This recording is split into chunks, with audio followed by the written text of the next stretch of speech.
আসসালামু আলাইকুম ওয়া রাহমাতুল্লাহি ওয়া বারাকাতুহু। যারা পিতামাতার জন্য খরচ করেন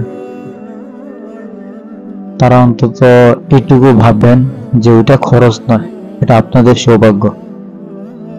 বাবা মায়ের জন্য খরচ করাটা একটা সৌভাগ্য, যেটা সবার কপালে জুটে না। আল্লাহর রাসূল সাল্লাল্লাহু আলাইহি সাল্লাম বলেন, তোমরা পিতামাতার সাথে এমন কোনো ব্যবহার করো না যেন তারা উফ শব্দটা বলে। পিতামাতার জন্য খরচ করা এটা আমাদের জন্য আসলে খুবই সৌভাগ্যের।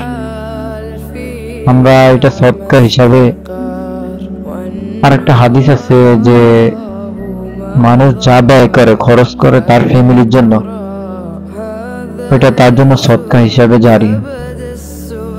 সো পিতামাতার জন্য খরচ করে ওইটা তো তাহলে আরো সৌভাগ্য। সো আমরা চেষ্টা করব বাবা মায়ের জন্য খরচ করার, আর এটা তো নিজের জন্য সৌভাগ্য। নিজের মুখ উজ্জ্বল করা, নিজের বুক ফুলিয়ে বাঁচা, বাবা মায়ের জন্য খরচ করা। আমরা সবাই চেষ্টা করব যেন নিজের পিতা মাতার জন্য খরচ করতে পারি, নিজের সাধ্য অনুসারে যে যাই পারি।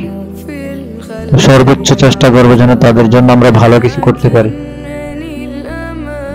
আমার জন্য দোয়া রাখবেন, আল্লাহ যেন আমাকেও কবুল করে আমার পিতা মাতার খেদমত করার।